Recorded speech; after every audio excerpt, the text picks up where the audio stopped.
Vi er 3 venner, som synes, der mangler en arkade i København. Og så har vi så startet en arkade, hvor vi også er begyndt at sælge retrospil, også, som vi skal til at åbne op for. Det vi har at byde på, som nok er det mest specielle ved stedet, det er det sociale aspekt i det.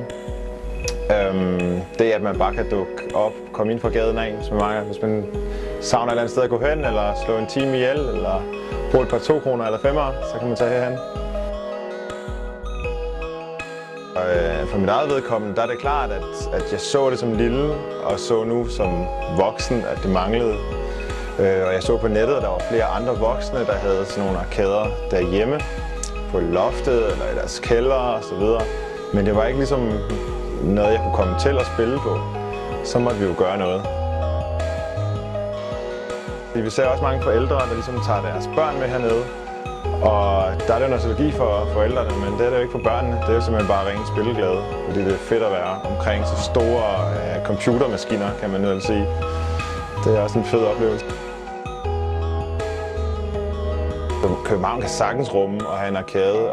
Altså i det hele taget så er arkade jo noget, som der ikke er ret mange steder i verden mere.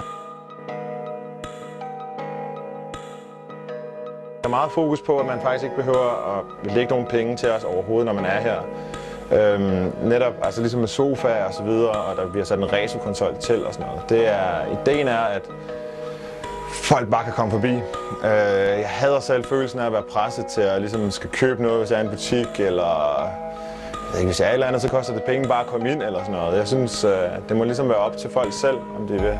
Og så prøver vi at holde priserne ligesom i 80'erne, så man ligesom kan være med. Og det kører rundt, så vi er tilfredse.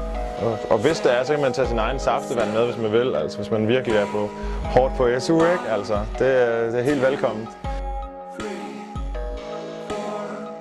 Så vi er med fremtiden. Vi vil selvfølgelig gerne åbne flere steder. Og hvis det skal være sådan helt perfekt, så vil vi gerne gøre sådan, så at det ligger i sådan samme busrute, sådan så man ligesom har arkaderuten rundt, og så kan besøge arkaderne. Vi gør det, fordi det er fedt at møde en masse mennesker og spille noget arkade.